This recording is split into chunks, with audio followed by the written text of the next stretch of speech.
வெற்றியாளர்களுக்கு வணக்கம். நம்ம TNPSC group 4ல் தமிழை வந்து சிலபஸ் வைஸ் வீடியோ பதிவுகளை பதிவிட்டு வரோம். அதில் இப்போ நம்ம பார்க்க போகிற வீடியோ பதிவு வந்து குயில் பாட்டு தொடர்பான வீடியோ பதிவாக இருக்குது. இது வந்து நமக்கு நியூ புக்கில் குயில் பாட்டு அப்படின்ற சிலபஸ் இல்லை, ஓல்டு புக்கில் 11th தான் நமக்கு இது இருக்கக்கூடியதாக இருக்குது. ஆல்ரெடி மனோன்மணியும் பாஞ்சாலி சபதம், குயில் பாட்டு, காலமேக புலவர், இரட்டுற மொழிதல் அப்படின்ற அந்த கான்செப்டில் குயில் பாட்டு மட்டும் பெண்டிங் இருக்குது. மற்றதெல்லாம் வீடியோ பதிவில் நம்ம போட்டிருக்கோம். அதற்கான லிங்க்கை நான் கீழே டிஸ்கிரிப்ஷனில் தரேன். அந்த வீடியோ பதிவை பார்த்துட்டு நீங்கள் இந்த வீடியோ பதிவு பாருங்கள். நம்ம தமிழ் தொடர்பான முழுமையாக சிலபஸ் வைஸ் வீடியோ பதிவில் போடக்கூடியதாக இருக்கும். மறக்காமல் நம்ம சேனலை சப்ஸ்கிரைப் பண்ணுங்கள், உங்களுடைய நண்பர்களுக்கு தெரியப்படுத்துங்க. வாங்க நம்ம பார்க்கலாம்.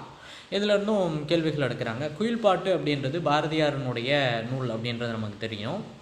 இதில் என்னென்ன கேள்விகள் எடுத்திருக்காங்க அப்படின்றத நம்ம பார்ப்போம்.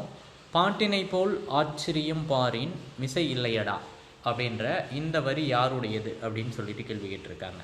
என்று வியந்த கவிஞர் யார் அப்படின்னா சுப்பிரமணிய பாரதியார் அவர்கள். நமக்கு நல்லாவே தெரியும் அவர் எங்கே பிறந்திருக்கார் அப்படின்னா எட்டயபுரத்தில் பிறந்திருக்கக்கூடியதாக இருக்குது. சின்னசாமி மற்றும் லக்குமி அம்மையார் அப்படின்றவங்க வந்து பெற்றோராக இருக்காங்க.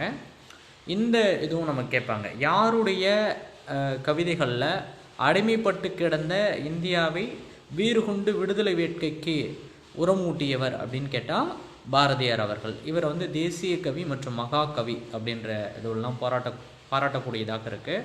இந்தியா மற்றும் விஜயா இதழ்களை வெளியிட்டு கருத்து படங்களையும் ஆங்கிலேய ஆட்சியர்களை திணற செய்தது.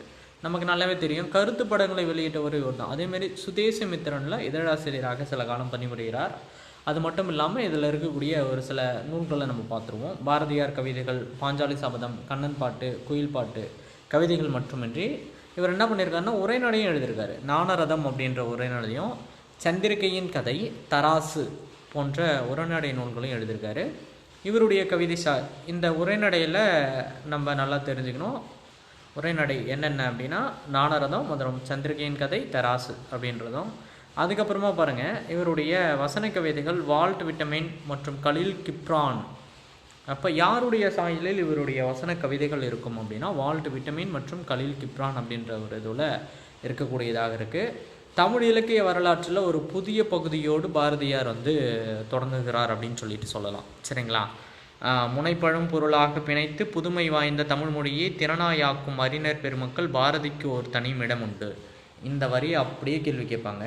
முனைப்பழம் பொருளாய் பிணைத்து புதுமை வாய்ந்த தமிழ் மொழியை திறனாய்ந்து ஆக்கும் அறிஞர் பெருமக்கள் யார் அப்படின்னா இவர் தாங்க.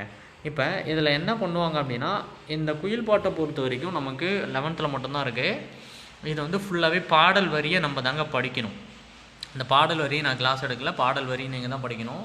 கடைசியாக கேட்கப்பட்ட கேள்வி இதாங்க, நீல பெருங்கடல் நேரமே தானிசை ஓலதிரையே இதைக்கும் இசையினும் அப்படின்னு சொல்லிட்டு சொல்லக்கூடியதாக இருக்குது. இந்த பாடல் வரி தான் நமக்கு கொஷினாக கேட்டிருந்தாங்க. அப்போ இம்பார்ட்டண்டான ஒரு விஷயம், இந்த இடத்துலேருந்து கொஷின் கேட்பாங்க. இப்போ இந்த பாடல் வரியை நீங்கள் படிச்சுக்கோங்க. இதற்கான பிடிஎஃபை நம்மளுடைய டெலகிராம் குரூப்பில் நான் போஸ்ட் பண்ணுறேன், நீங்கள் மறக்காமல் டவுன்லோட் பண்ணிக்கோ. டெலகிராமில் போய்ட்டு நீங்கள் ஸ்டடி பிளான் குரூப் அப்படின்னு சொல்லிட்டு டைப் பண்ணிங்கன்னா இதற்கான அந்த இது வரும். நீங்கள் அதில் அந்த குரூப்பில் ஜாயின் பண்ணிக்கோங்க. அது மட்டும் இல்லாமல் அந்த குரூப்பில் நம்ம ப்ரீவியஸ் இயர் கொஷின், டெஸ்ட்டுக்கான சிலபஸ் எல்லாமே அதில் தான் போடக்கூடியதாக இருக்கும். மறக்காமல் அந்த குரூப்பில் ஜாயின் பண்ணிக்கோங்க. குயில் பாட்டு அப்படின்றது பாரதியாரின் படைப்பின் இசைப்பெருமையாக பேசப்படுகிறது. அப்போ பாரதியார் படைப்பினுடைய இசைப்பெருமையாக பேசப்படக்கூடிய நூல் எது அப்படின்னா குயில் பாட்டு. பாரதியின் குயிலை இசைக்காமலேயே கண்டு கிடந்த பகுதி நமது பாடப்பகுதியாக தரப்பட்டிருக்கு அப்படின்னு சொல்கிறாங்க.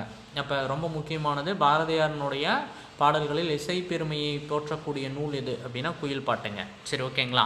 சரி, மற்ற வீடியோ பதிவு நான் கீழே லிங்க் கொடுத்துருக்கேன், மறக்காமல் பாருங்கள், உங்களுக்கு பயனுள்ள தகவலாக இருக்கும். அதுவும் இல்லாமல் நம்ம வெப்சைட்டில் டெஸ்ட் அப்படின்றதையும் நம்ம கண்டக்ட் பண்ணிட்டு வரோம். www.studyplangroup.com அப்படின்றதையும் மறந்தாமல் வாட்ச் பண்ணிக்கோங்க.